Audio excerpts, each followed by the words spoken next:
let's just jump right into it, right? With a title like that, you got to hear it, right? No national, no problem. So, as it currently stands, and we are 2 weeks out, what is it, Wednesday? People start going to the national on like Tuesday, I think.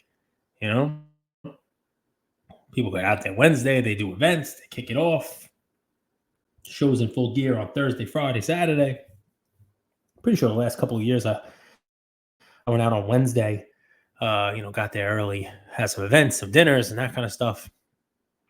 So, going Wednesday, I'm recording this on a Wednesday. You're probably listening to it Wednesday, Thursday, Friday, whatever. And, we are 2 weeks away, basically, from national time. I do not have airfare. I do not have a hotel. I was offered airfare in a hotel to go out and work the national. And I'll probably regret not doing that.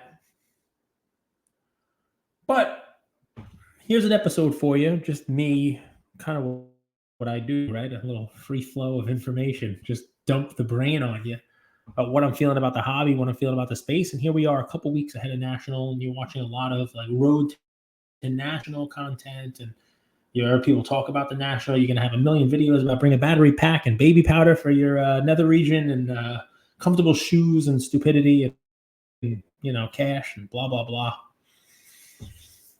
Probably not a lot of content out there about not going to the national, because who's going to sponsor that?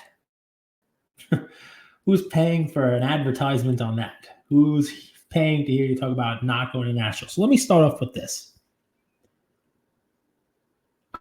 I would really like to go to the national. I enjoy the show. And this year is the first year it's being run by a new group of folks. A group of folks that put on shows on the East Coast in my area, and they do a great job at the shows. So I'm sure that the show aspect is going to be great. I'm sure it's going to be well run. I'm sure there are going to be improvements. I'm sure the air conditioner, let's hope, works. I'm sure that the show floor is going to be done up well. I talked on when Sports Card Nonsense guys were nice enough to have me on a couple weeks ago on their show. I talked about Dave Marino, doing some event work for them and planning 3 trade nights. And, that's going to be great. Those trade nights are going to be in the event space. They are going to be at the same location as the show. So you're going to be able to roll out of the show and into the trade nights. Pretty sure the show itself ends at 6:00. And then when it ends, you can walk over to the trade night. Big rooms with big capacity and a lot of people, trading. I'm sure there'll be lines because that's just the way it is. Everybody wants to make sure they get in. But that I'm going to miss. I'm going to miss the show. I'm going to miss seeing the new, stuff that they have. I will definitely miss not seeing some folks, right? Because there are hobby people who I speak with and, and message with throughout the year, who I bounce ideas off of. We talk cards, we talk stuff. And, it's nice to see them every now and again. It's nice to stop by the Card Ladder booth and, bullshit with those guys and say hello. And, they have the great booth where you can just kind of relax for a minute. I'll miss, that. I'll miss going and seeing, the stuff. An email that I received yesterday. Memory Lane will have a Honus Wagner available. A T206 Wagner available.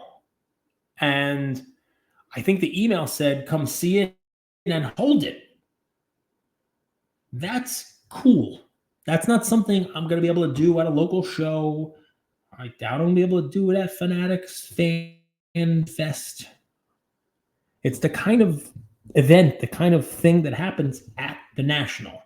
When the Mantle SGC 9.5 sold last year, $12 million, whatever the heck it sold for, right? That was on display. You could take a picture in front of it, and they had like one of those cutouts where you could put your head in the Mantle card and stuff. It sounds like Memory Lane, who is not a sponsor, They're not, somebody who, who's paying me to mention this. I like to mention, cool stuff, different stuff that's going on, right? It sounds like they are going to have at their booth 601, in case you're, heading out there. I do want to prep you. I can't tell you about wearing shoes, and I can't tell you about, battery chargers, but yeah, there you go. Look at this. See and hold the Holy Grail of sports cards at National Collectors Convention number 601, booth number 601. So that's pretty cool. Looks like the card will be on display Wednesday from 4 to 6 and Thursday to Sunday from 11 a.m. to 1 p.m. So look at that, additional details for you guys. Check that out. I'll probably put that in my news because that is cool. I talked about this again on the Sports Card Nonsense. I've talked about this probably 100 times. And that aspect of the National is like nothing else. And it's not even something that, I don't think the FanFest guys can even attempt to replicate, because it's like walking through a museum, and a really cool museum. Really cool museum. It's like a museum of all of the coolest cards that you're never going to get to see anywhere else. Your 52 mantles, they were like 125-year-old World Series programs, pop culture stuff from movies. Just you can spend at least a day not even looking at any of the tables at the show, the dealer tables, just walking around sort of the corporate spaces, those booths, and look what gets added to it. This Wagner, come see it, come hold it for a bunch of hours during the day. I would do that. Like, I'd wait on the line for that. You see some of the biggest names in the world in our space holding up that card, and look, I'm holding this one, I'm selling this one.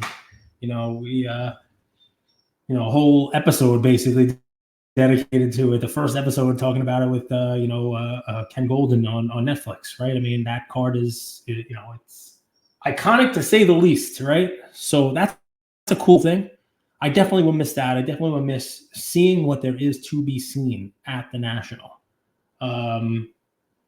Now you're listening. So why are you not going? Just go. Right? Airfare is not that much money. Hotels or whatever. All right, let's talk. Let's talk turkey. And I'll break it down into two parts, right? Number one, I like the Chicago space for the National. The reason for it, it's not like Chicago is great. I've been to 2 Nationals there in the last 5 years. And the first one, we ventured into Chicago.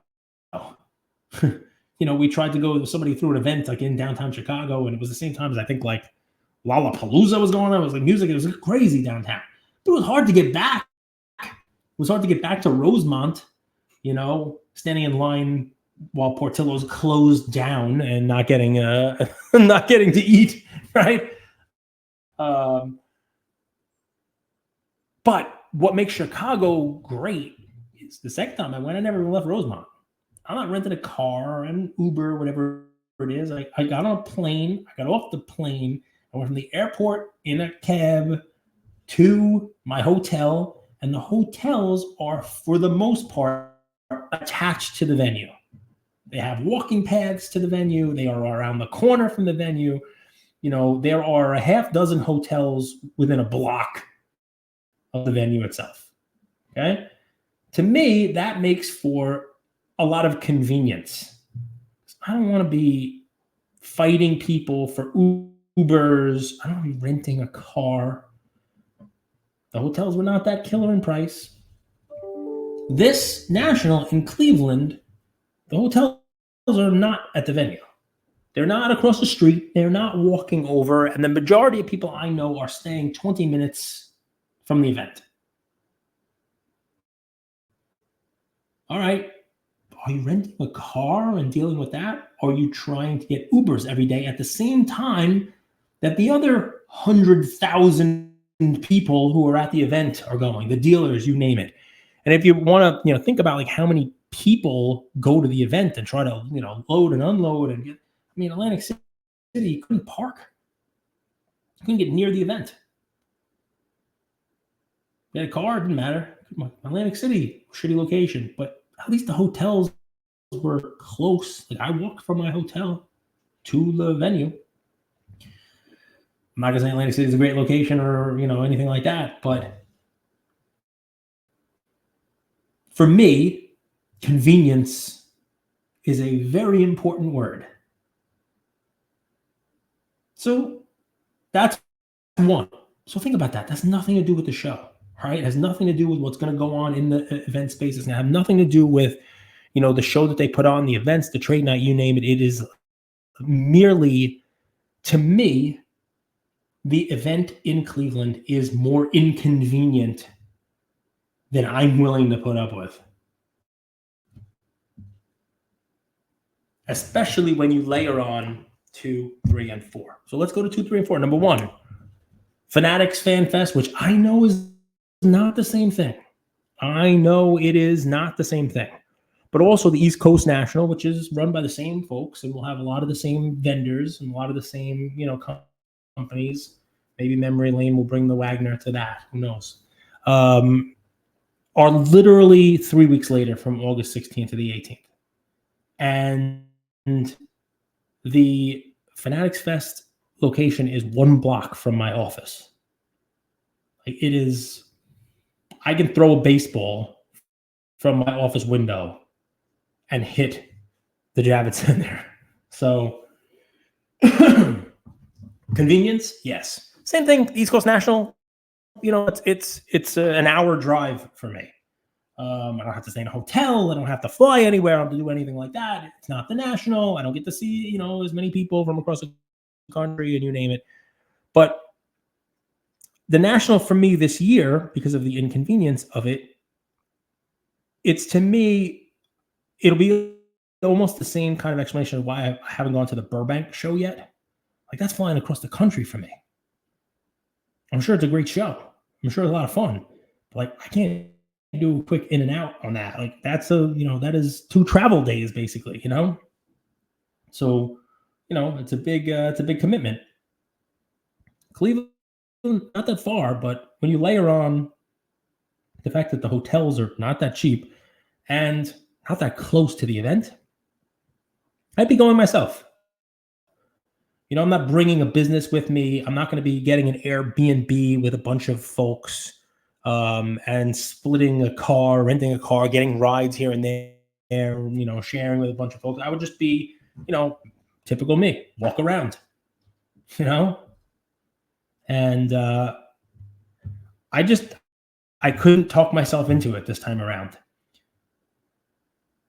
You have the Fan Fest, you have the Fanatics event, which, by the way, I haven't bought my tickets yet for either. So we'll see. I might be doing an episode in the middle of August saying why I'm not going to the Fan Fest too. And here's the part, I guess, which you could call it the straw that breaks the camel's back. You can call it the cherry on top of the sundae.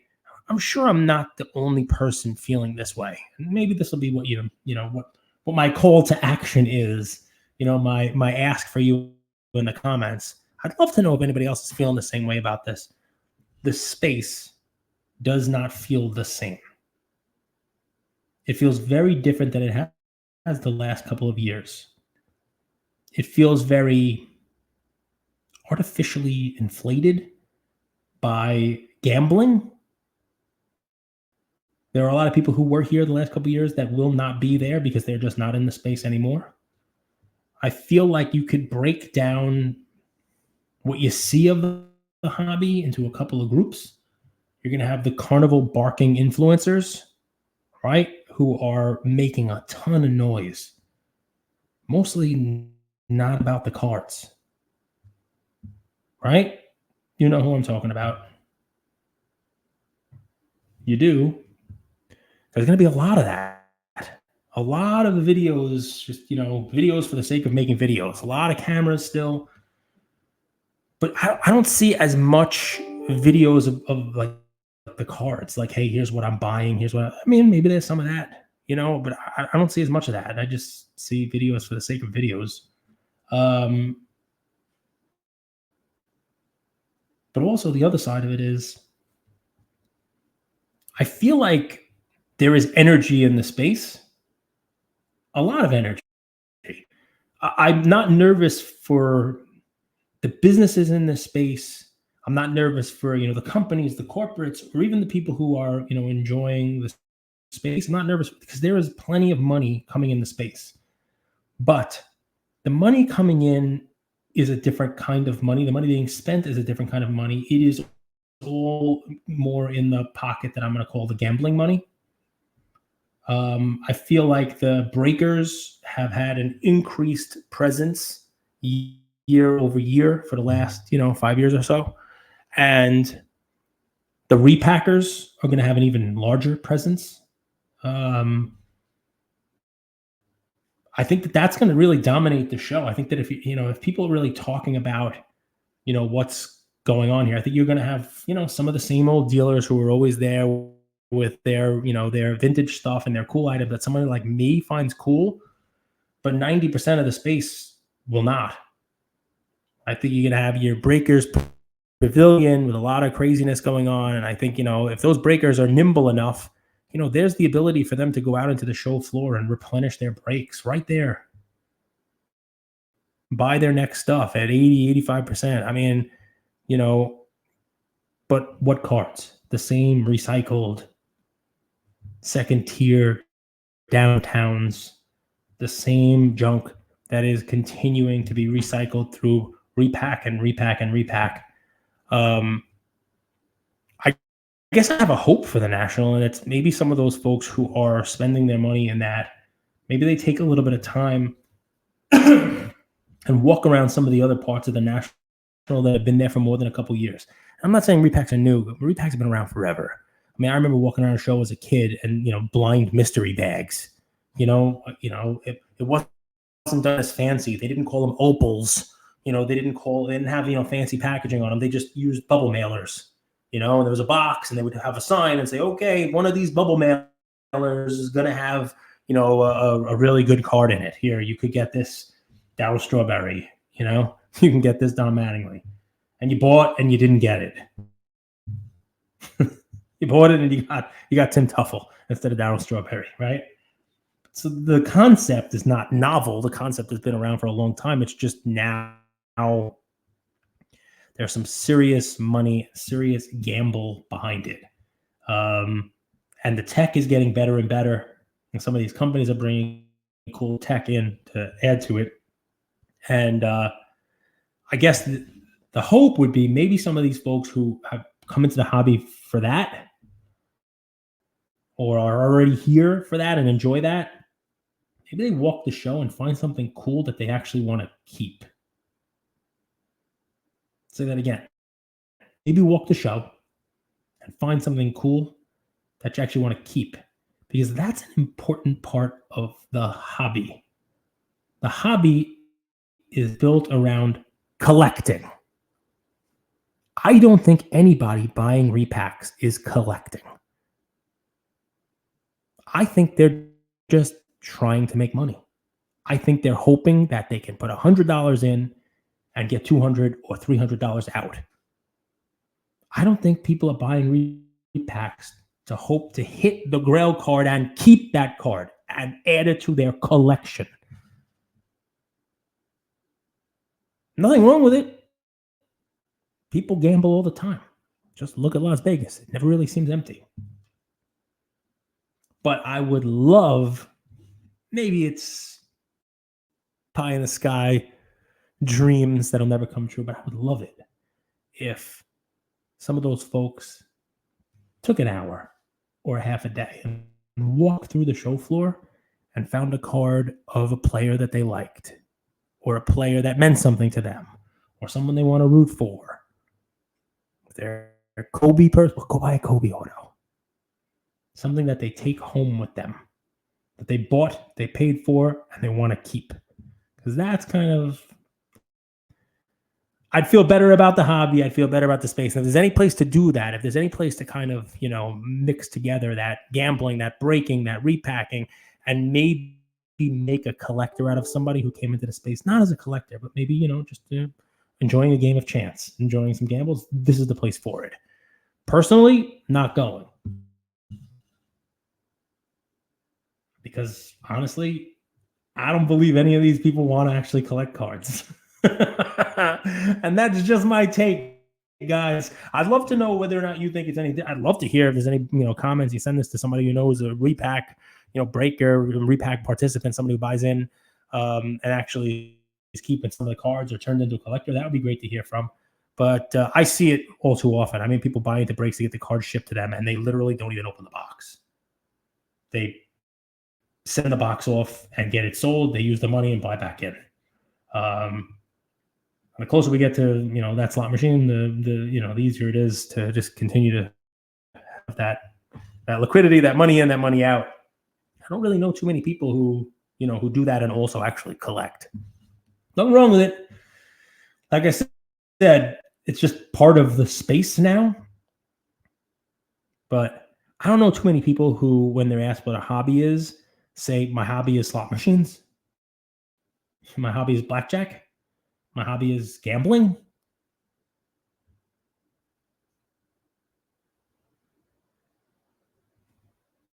That's what this part of the hobby is. I mean, I've heard people say my hobby is baseball cards and collecting cards. My hobby is, sports card collecting, stamps, coins. Hobby. Gambling. It's not going anywhere. And I don't need to go fly to Cleveland to see more of it. And there's my episode, guys. I'm curious to see what you think. Talk to you guys soon. 2 episodes in 3 days. The guy's back. Talk to you soon.